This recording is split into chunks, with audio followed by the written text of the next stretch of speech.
자, 안녕하십니까. 병주에서 전해드리는 오늘은 변이 바이러스 재출현, 어떻게 주식 대응 전략을 꾸려나가야 되는지에 대한 이야기를 나눠보는 시간을 가져보도록 하겠습니다.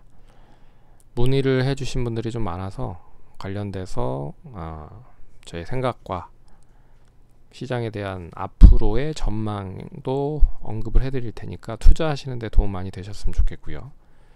그러면 좋아요, 구독해 주신 분들 매우 감사드리고 본격적으로 방송 진행하겠습니다. 자, 지난주 이제 엊그저께죠? 엊그저께 이제 누라고 하는 변이 바이러스가 출몰이 되면서 이제 엄청나게 지금 시장에 불안감을 조성을 하고 있는 모습이 나타나고 있습니다. 이 변이 바이러스는 이번에 변이 바이러스는 이제 오미크론이라고 이제 이름을 붙인 것 같더라고요. 그래서 이 오미크론이 어떻게 시장에 대해서 조금 영향을 끼칠 수 있는지에 대한 부분과 우리가 그러면 어떤 거를 좀 봐야 되는지를 생각을 좀 해보는 시간을 가져보도록 하겠습니다. 근데 언론을 통해서 지금 나오고 있는 거는 우리가 제일 걱정해야 되는 건 뭐냐면 이 치사율이죠. 치사율. 얼마만큼 이 바이러스를 통해서 중증 환자가 생기고 이 중증 환자들이 얼마나 빨리 그리고 우리가 뭐 치료제나 이런 백신을 써서 완쾌를 시킬 수 있는지에 대한 부분, 뭐 이런 부분들이라 결국엔 치사율에 대한 부분이 제일 중요할 것 같고, 그리고 이 기존의 백신이나 치료제로 치료제를 통해서 효과가 있는지 뭐 이런 부분들이 좀 중요한 것 같습니다. 그리고 이런 부분을 통해서 이제 짧게 지금 그러니까 가장 우려스러운 부분은 이 치사율도 높고 그리고 전파력도 높고 그리고 백신 효과가 하나도 무용지물하다라고 하면 엄청나게 큰 여파를 가질 수밖에 없는 거죠. 그리고 가장 우려스러운 부분은 지금 이제 각국 글로벌적인 폐쇄 분위기가 다시 이제 셧다운 분위기가 나오고 있다라는 게 가장 큰 부분입니다. 문제라는 거죠. 글로벌적인 셧다운 문제. 그래서 이 언론을 통해서 이제 분위기를 보면 지금까지 나온 분위기는 치사율도 그렇게 높지 않은 것 같고, 그리고 기존 백신과 치료제를 통해서 어느 정도 통제가 가능한 것 같고, 그리고 뭐 이 남아공에서 맨 처음 좀 발생이 됐다라고 하는데, 이 남아공에서 그럼 이제 어떤 의사들에 대한 증상을 확인을 해본 결과 뭐 특이하지만 가볍다라는 이야기들이 좀 나오고 있는 것 같습니다. 그래서 이 부분이 이제 짧게 어느 정도 해소에 대한 문제가 이어진다라고 하면 이제 큰 시장의 하락은 없다라고 보고 있는데, 이게 길게 좀 장기적인 부분으로 문제가 되면 이제 우려가 된다는 거죠. 그래서 기존에 지금 이제 유럽에서 위드 코로나를 같이 병행을 했잖아요. 근데 위드 코로나에 대한 부분이 엄청나게 지금 전파력이 높게 형성이 되고 있어서 영국 지금 셧다운을 좀 만지작 하려고 준비를 하는 것 같고요. 그리고 기타 뭐 유럽 국가들도 뭐 그런 부분들인 것 같습니다. 그리고 미국에서도 이제 연방 정부잖아요. 미국 뉴욕주가 비상사태를 선포했다. 미국 뉴욕주 비상사태 선포. 그래서 12월 3일날 발효를 한다라고 하는데, 이제 분위기 자체가 그런 걸로 봤을 때 이제 얼마만큼 빠른 시일 안에 해소가 되는지가 이제 관건이다. 그러면 이런 부분이 이제 종합적으로 어제 그제 이제 미국 시장에서 반영이 되면서 미국 시장과 그리고 유럽 시장이 동반적으로 많이 하락을 했습니다. 이런 부분이 이제 우려가 되는 부분들로 발생이 될 수 있을 것 같아서, 그러면 기존의 각국에서 엄청나게 돈을 좀 풀어놓은 상태잖아요. 유동성을 엄청나게 풀었다. 근데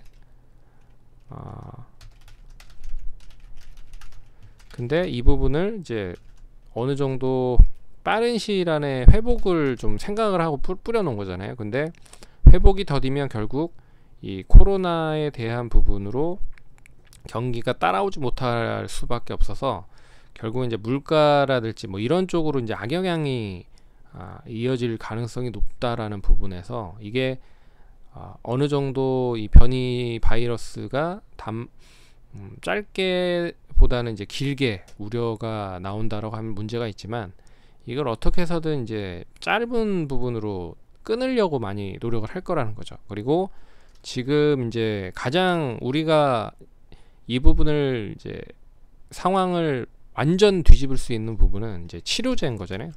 그러니까 먹을 수 있는 치료제. 이제 2상과 3상을 넘나들어서 이제 다음 달인가요? 화이자, 그러니까 머크사도 그렇고 이 먹는 코로나 치료제가 조만간에 아마 승인을 받을 것 같은데 FDA 승인을 받을 것 같습니다. 그래서 그 부분이 얼마만큼 좀 빠르게 전파가 되면서 확 줄이는지가 관건일 것 같습니다.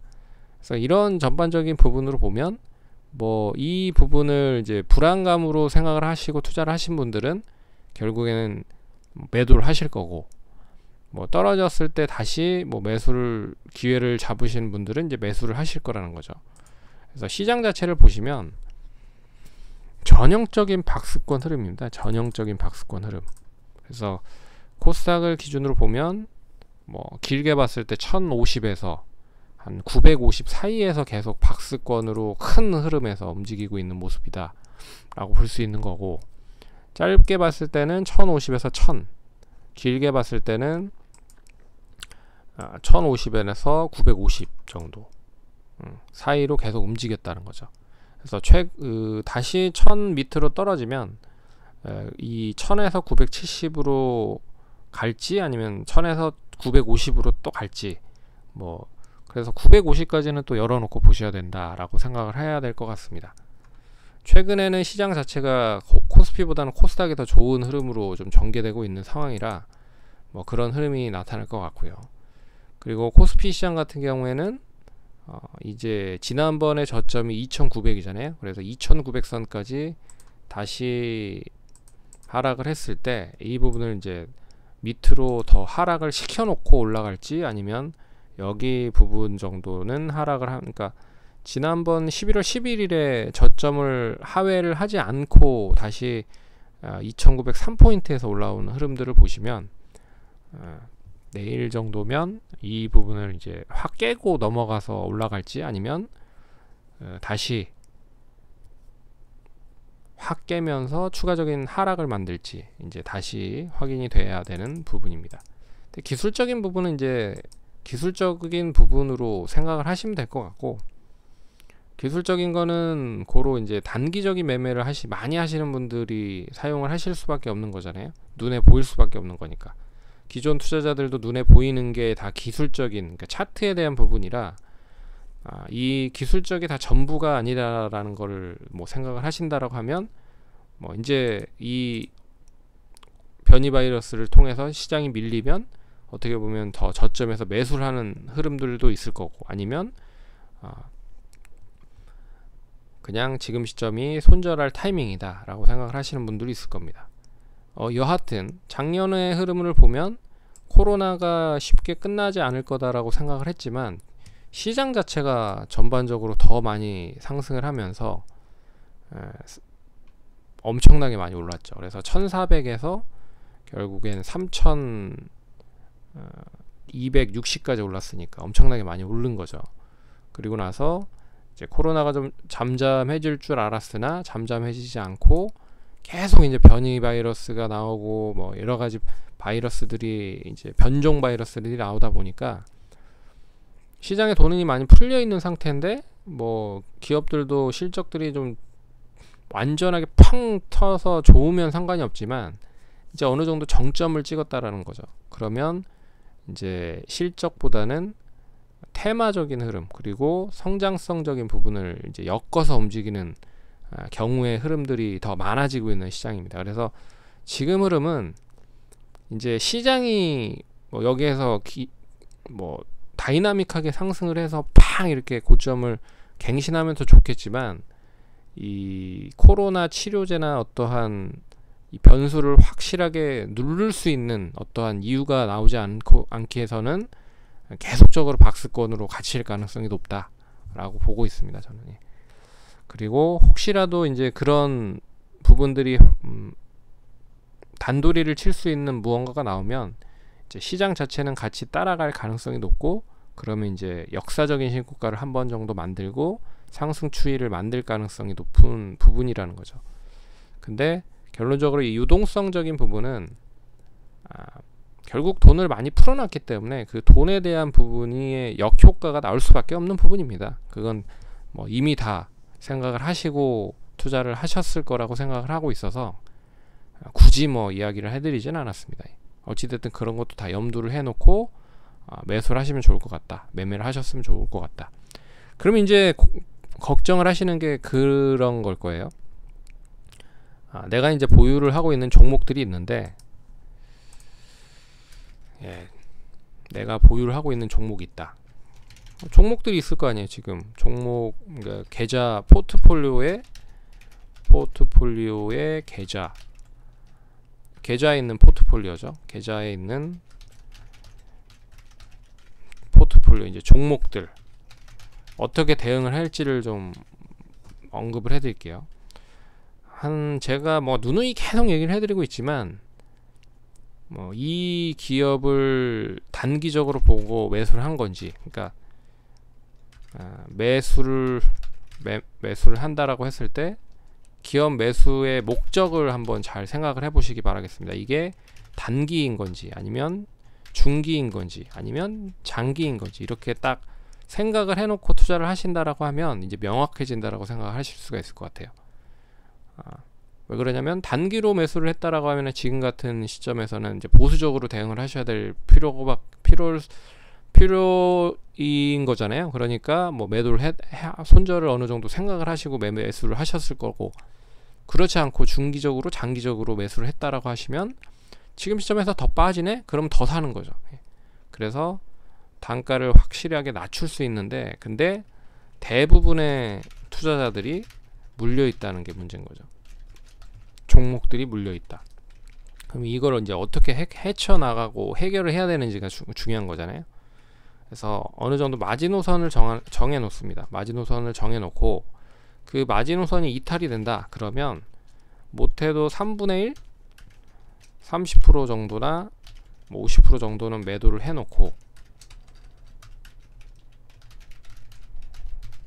그리고 나서 기다려 보는 거죠. 계속 기다립니다. 기다리다가 이제 떨어질 만큼 다 떨어졌고 어느 정도 이제 올라가려고 하는 흐름이 나올 거예요. 이제 그때 추가적인 매수를 하는 거죠. 근데 이거는 중기나 장기적으로 매수를 하려고 하시는 분만 그렇게 하시고, 중기로 장기를 생각하시는 분들만,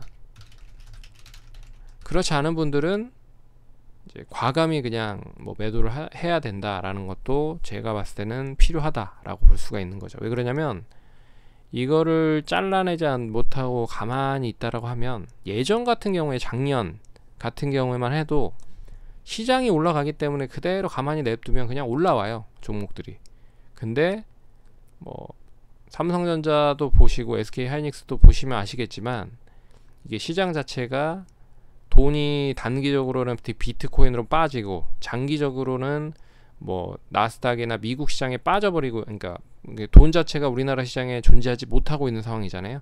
그래서 선택과 집중을 통해서 가는 종목들만 계속 가는 흐름을 보이고 있고, 못 가는 종목들은 계속 못 가는 흐름들을 보이고 있습니다. 그래서 중장기적인 흐름으로 생각을 안 하시는 분들은 그냥 매도를 하는 게 맞다라고 생각을 할 수 있을 것 같습니다. 그게 손실이 50% 이상이다라고 하면은 뭐 매도를 못 하시죠. 그러니까 그렇게 많이 하락을 했다라고 하면은 그냥 가져가시되, 어느 정도 올라오는 시점에서 최대한 리스크를 줄이는 부분으로 매도를 하셔야 된다. 그래서 매수의 목적을 기간적인 흐름으로 생각을 한번 해보시고, 그리고 이 회사의 실적을 보고 투자를 했는지, 아니면 성장성을 보고 투자를 했는지, 아니면 이런 이유가 있을 거 아니에요. 이 회사에 대한 매수를 한 이제 시기에 대한 부분도 있지만, 어떤 이유로 매수를 했는지를 잘 한번 생각을 해보시면 좋을 것 같습니다. 그러면 그 이유가 코로나 바이러스로 인해서 지금 잠시 주춤거리고 있긴 하지만 완전히 소멸된 게 아니잖아요. 그러면 어느 정도 시장이 다시 안정을 찾고 그런 부분들이 시장에서 하나 둘씩 나오기 시작을 하면 종목은 올라갈 수밖에 없는 그런 구조를 만들 수밖에 없습니다. 그래서 버텨야 되는 거죠.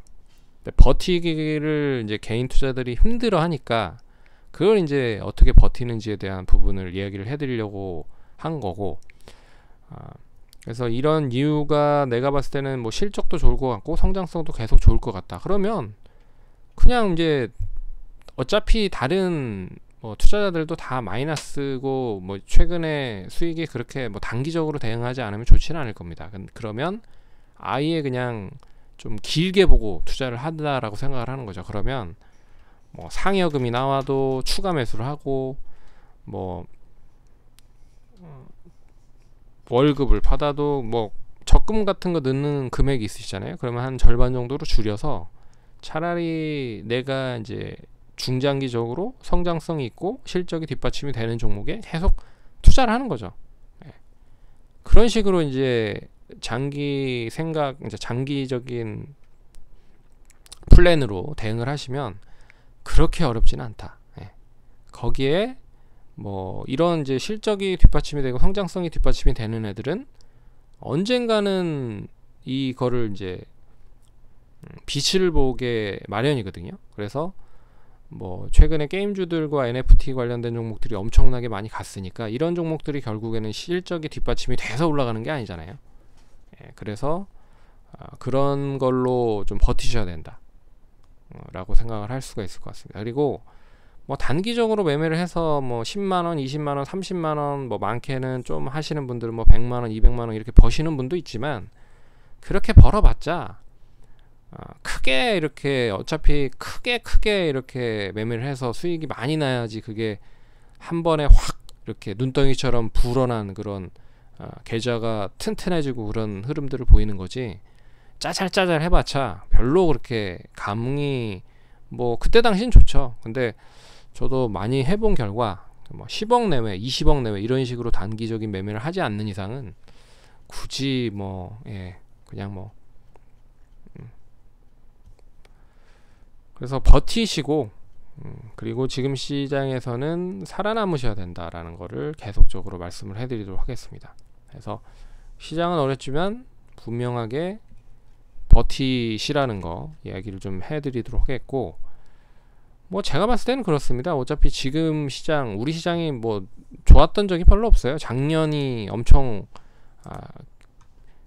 좀 비이성적으로 많이 좋았다라고 보고 있어서 우리나라 시장은 계속 별로였다. 작년이 이렇게 많이 올라가서, 근데 작년에 투자를 많이 하신 분들이 많잖아요. 근데 우리나라 시장은 계속 보시면 아시겠지만 그렇게 별로 좋지 않았다. 코스피 시장 보세요. 코스피 시장 보시면 2010년부터 시작을 해서 2017년까지 박스권을 계속 보였습니다.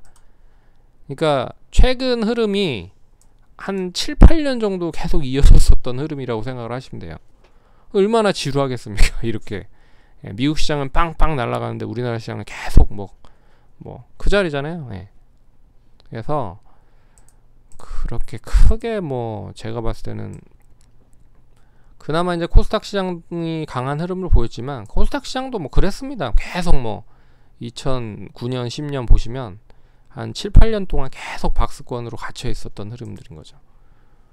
그래서 이런 흐름들을 이제 결국엔 버티셔야 또 수익이 많이 날 수 있는 시기가 온다 라고 생각을 하시고 마음에 좀 여유를 가지시면서 투자를 하시면 그렇게 이 뭐 어렵다 하지만 버틸 수 있다 라고 말씀드릴 수 있을 것 같습니다. 그럼 성우 투자하시고 다음번에 찾아뵙도록 하겠습니다. 감사합니다.